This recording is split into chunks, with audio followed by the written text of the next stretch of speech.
যে অন্তর্বর্তীকালীন সরকার, সেটাও কিন্তু অন্তর্বর্তীকালীন সরকার ছিল। মনে রাখবেন, সেটা কিন্তু তত্ত্বাবধায়ক সরকার ছিল না।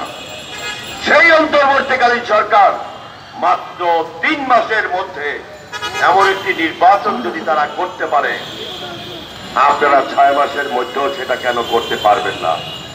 তাহলে জনগণের মধ্যে শঙ্কা তৈরি হওয়া স্বাভাবিক যে আপনারা অন্য কিছু চিন্তা ভাবনা করছেন, অন্য কিছু করতে চাচ্ছেন।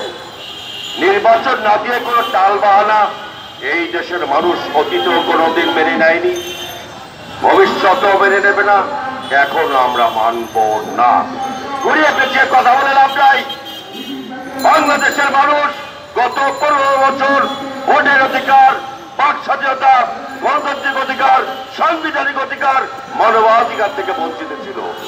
6 মাসে যেহেতু এর কোনো উন্নতি করতে পারেন নাই, অতএব আমরা ধরে নিতে পারি নির্বাচিত সরকার ছাড়া এই দেশের সাংবিধানিক অধিকার, গণতান্ত্রিক অধিকার, মানুষের মৌলিক অধিকার প্রতিষ্ঠা করা সম্ভব নয়। ডক্টর মোহাম্মদ ইউনূস সহ কিছু ভালো লোকজন আপনারা কিন্তু এই সরকারে রয়েছেন।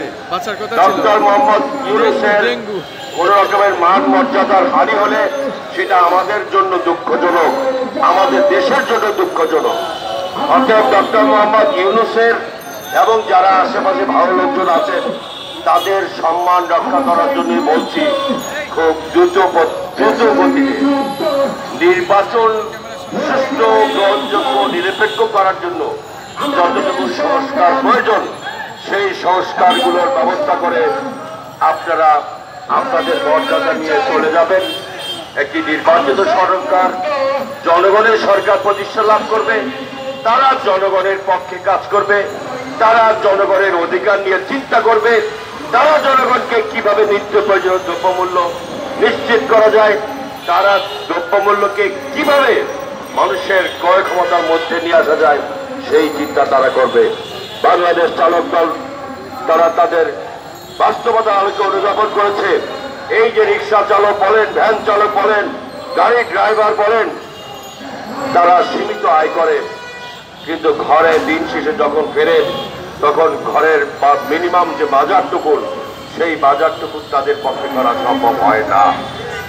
সেই কারণে বাংলাদেশ চালক দল এই চালকদের সঙ্গে বাংলাদেশের কোটি কোটি সাধারণ মানুষ, তারা আজকে দ্রব্যমূল্যের বৃদ্ধির কারণে অনেক কষ্ট পাচ্ছে।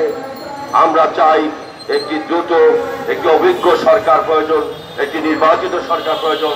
তারা এসে বাংলাদেশের চালক সমাজ, বাংলাদেশের সাধারণ মানুষের পক্ষে যথাসম্ভব দ্রুত ভূমিকা পালন করবেন। আপনাদের সকলকে ধন্যবাদ জানাচ্ছি।